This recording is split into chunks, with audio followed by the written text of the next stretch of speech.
বন্ধুসকল, বিজ্ঞানে প্ৰতিদিনে নতুন নতুন বস্তুৰ আৱিষ্কাৰ কৰি আছে। কিন্তু বিজ্ঞানে এনেকুৱা কিছুমান আচৰিত ধৰণৰ বস্তুৰ আৱিষ্কাৰ কৰিছিল যিবোৰ বস্তু এবাৰ আৱিষ্কাৰৰ পিছত পুনৰ আৱিষ্কাৰ কৰিবলৈ সক্ষম হোৱা নাই।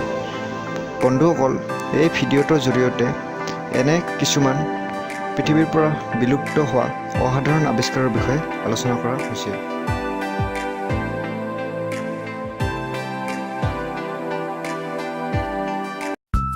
Slot digital coding system.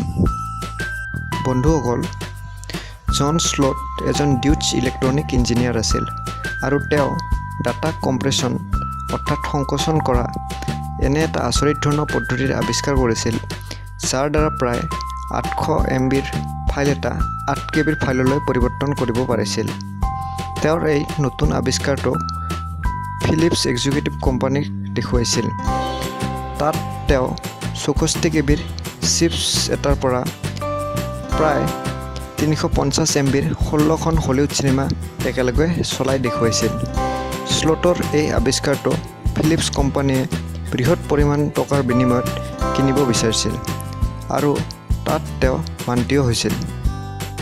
স্লটৰ এই আৱিষ্কাৰ আন বহুতো কোম্পানীৰ মাজতো চৰ্চিত হৈছিল, কিন্তু এই পদ্ধতিৰ চ'ৰ্চ কোড ফিলিপছ কোম্পানীক দিয়াৰ আগতে স্লটৰ ৰহস্যজনকভাৱে মৃত্যু হৈছিল। তেওঁৰ মৃত্যুৰ পিছত চ'ৰ্চ কোডটো হেৰাই গৈছিল, য'ত ডাটা কম্প্ৰেছন কৰা সকলোবোৰ পদ্ধতি আছিল। স্লটৰ মৃত্যু হাৰ্ট এটাকত হোৱা বুলি কোৱা হৈছিল, কিন্তু কিছুমানৰ মতে তেওঁক ডাঙৰ কোম্পানীবোৰে চলেৰে হত্যা কৰিছিল, কাৰণ এইটো পদ্ধতি যদি কোনো কোম্পানীয়ে কিনি লয় বাকী কোম্পানীবোৰ ইয়াৰ পৰা যথেষ্ট পৰিমাণে লোকচান হ'ব পাৰে। টেছলা ডেথ ৰে। বন্ধুসকল, নিকোলা টেছলা এসময়ৰ এজন মহান বৈজ্ঞানিক আছিল। তেওঁ এনে কিছুমান বস্তু আৱিষ্কাৰ কৰিছিল যাৰ ফলত পৃথিৱীখন এক নতুন ৰূপ লাভ কৰিছিল। তেওঁ মহান আৱিষ্কাৰৰ ভিতৰত আছে AC current, turbine, induction motor. ইয়াৰ লগতে টেছলাই এনে এটা বস্তু আৱিষ্কাৰ কৰিছিল যাৰ নাম আছিল ডেথ ৰে। ডেথ ৰে এনে এটা অস্ত্ৰ আছিল যাৰ সহায়ত পোহৰৰ কণিকাবোৰ তীব্ৰ বেগত প্লাজমা ৰশ্মি হিচাপে নিক্ষেপ কৰা হৈছিল। ইয়াৰ দ্বাৰা 200 মাইল দূৰত্বত থকা শত্ৰুৰ বিমান বা জাহাজ ধ্বংস কৰিব পাৰিছিল। টেছলাই গোটেই জীৱনত এনে বস্তু আৱিষ্কাৰ কৰিছিল যিবোৰ মানৱ সমাজৰ উপকাৰ হয়।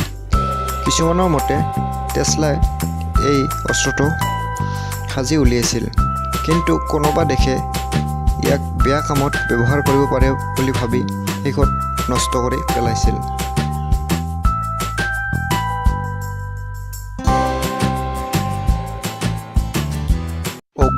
কাৰ্বুৰেটৰ। এজন সাধাৰণ মটৰ মেকানিক টম অগলে এটা বিশেষ ধৰণৰ কাৰ্বুৰেটৰ আৱিষ্কাৰ কৰিছিল আৰু এইটো গাড়ীৰ ইঞ্জিনত ব্যৱহাৰ কৰি অতি কম ইন্ধনত বহুত কিলোমিটাৰ অতিক্ৰম কৰিবলৈ সক্ষম হৈছিল। ডাঙৰ ডাঙৰ কোম্পানীবোৰে এই প্ৰজেক্টটো বহুত টকাৰ বিনিময়ত কিনি ল'ব বিচাৰিছিল, কিন্তু টম অগলে ইয়াত মান্তি হোৱা নাছিল। তেওঁ ভাবিছিল এইটো ব্যৱহাৰ কৰি তেওঁ এটা নতুন গাড়ীৰ কোম্পানী প্ৰতিষ্ঠা কৰিব, কিন্তু তেওঁৰ এই সপোন পূৰ্ণ হোৱাৰ আগতে তেওঁক হত্যা কৰা হৈছিল আৰু তেওঁৰ সকলো বস্তু জব্দ কৰিছিল। ইয়াৰ কাৰণ আছিল, যদি এনে বস্তু আৱিষ্কাৰ হয় তেলৰ ব্যৱহাৰ বহু পৰিমাণে হ্ৰাস পাব আৰু তেলৰ কোম্পানীবোৰ যথেষ্ট পৰিমাণে লোকচানৰ সন্মুখীন হ'ব। বন্ধুসকল, এইখিনিয়ে আছিল আজিৰ এই ভিডিঅ'টোৰ বিষয়বস্তু। আপোনালোকে বহুমূলীয়া সময় দি ভিডিঅ'টো চোৱাৰ বাবে অশেষ ধন্যবাদ জনালোঁ।